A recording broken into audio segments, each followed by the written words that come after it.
इस वक्त की बड़ी खबर आपको बता दें, रूस युद्ध में रूस को बहुत बड़ा झटका लगा है। रूस के बड़े सैन्य अधिकारी की मौत हुई है। रूसी जनरल व्लादिमीर फरलोव की मौत हुई है। तो युद्ध को 53 दिन बीत चुके हैं। रूस यूक्रेन युद्ध से जुड़ी बड़ी खबर आपको बता रहे हैं। रूस के बड़े सैन्य अधिकारी की मौत हुई है। ये सबसे बड़ी खबर है। रूसी जनरल व्लादिमीर फरलोव की मौत हुई है और ये रूस के राष्ट्रपति पुतिन के लिए बड़ा झटका है, क्योंकि हमने देखा है कि पिछले 53 दिनों में रूस के बड़े सैन्य अधिकारियों की जान गई है। अब ताजा नाम रूसी जनरल व्लादिमीर का सामने आ रहा है, जिनकी मौत हुई है।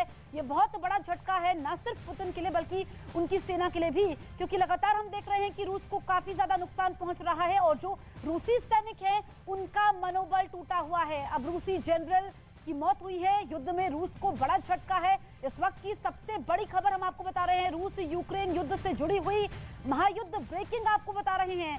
युद्ध में रूस को बड़ा झटका, रूस के बड़े सैन्य अधिकारी की मौत हुई है, जिसमें जानकारी ये मिली है कि रूसी जनरल व्लादिमीर फरलोव की मौत हुई है।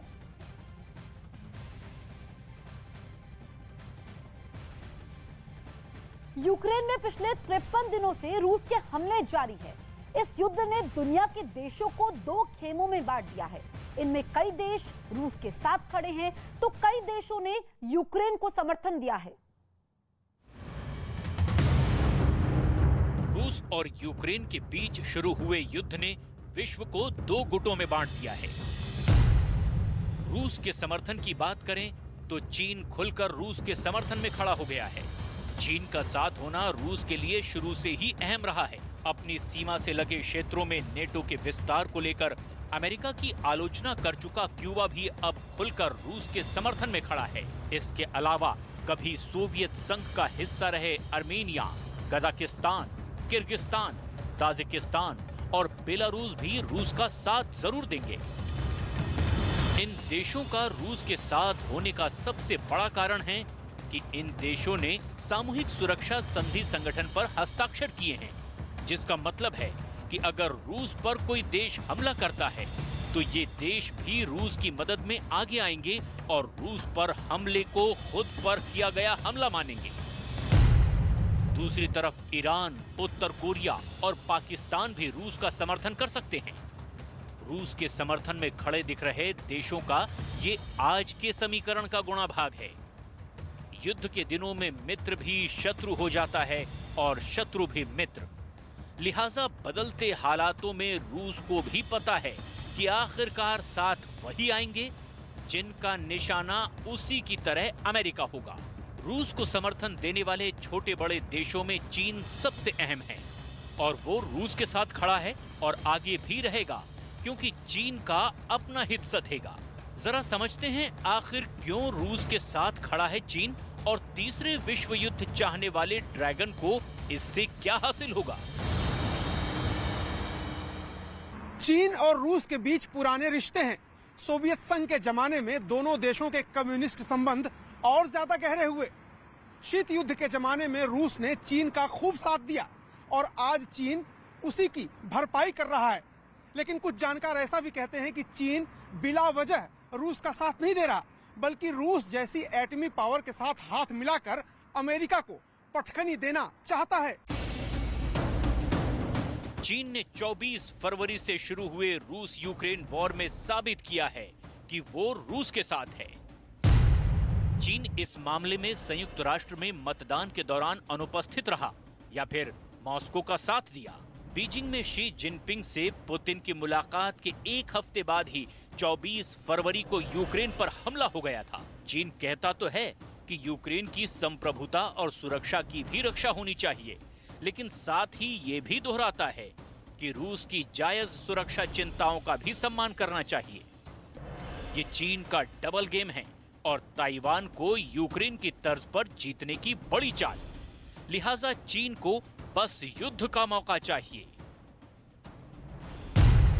चीन की ही तरह एक और न्यूक्लियर पावर है उत्तर कोरिया, जिसके शासक के दुर्दांत होने की खबरें आती रहती हैं। किम जोंग उन कब से चिल्ला रहे हैं कि अमेरिका को नहीं बख्शेंगे और इस काम में साथ अगर रूस हो तो सोने पर सुहागा। तो उत्तर कोरिया और चीन ये दो देश किसी भी देश पर भारी पड़ने में सक्षम हैं और रूस के साथ मिलकर त्रिशक्ति का निर्माण कर सकते हैं। पुतिन जैसे ताकतवर राष्ट्रपति ने शायद तीसरे विश्व युद्ध की तैयारी कर ली है और इसकी शुरुआत अघोषित तौर पर 24 फरवरी 2022 को यूक्रेन पर अटैक के साथ कर दी है।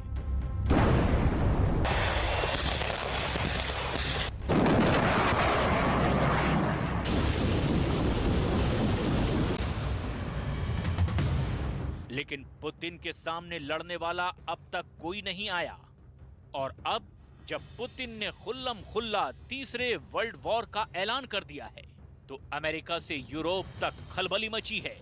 चिंता यूक्रेन को बचाने की कम, अपने हितों के नुकसान की ज्यादा है। लेकिन जब तीसरा विश्व युद्ध होगा तो दूसरा खेमा कैसा होगा, इसकी तस्वीर भी देख लीजिए, क्योंकि हर देश यूक्रेन नहीं होता। अमेरिका और ब्रिटेन खुलकर यूक्रेन के समर्थन में खड़े हो गए हैं।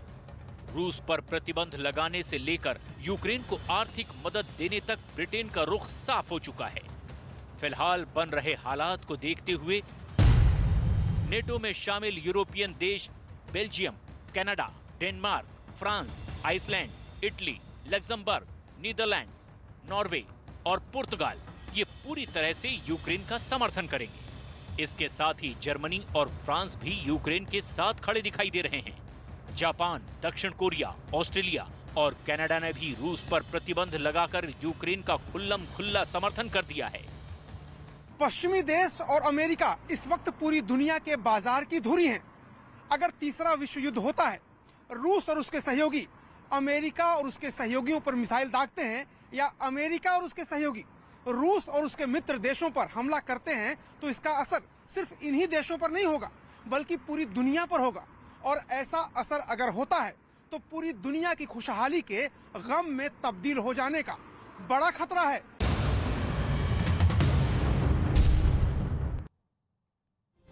रूस और यूक्रेन की जंग के बीच जिस तरह के हमले की तस्वीरें सामने आ रही है, उसको देखकर ऐसा लगता है मानो तीसरे विश्व युद्ध का आगाज हो गया हो।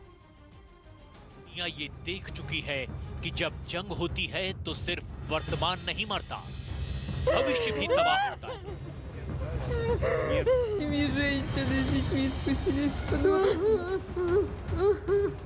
यूक्रेन से आ रही लड़ाई की तस्वीरों की तुलना अब जानकार द्वितीय विश्व युद्ध से कर रहे हैं।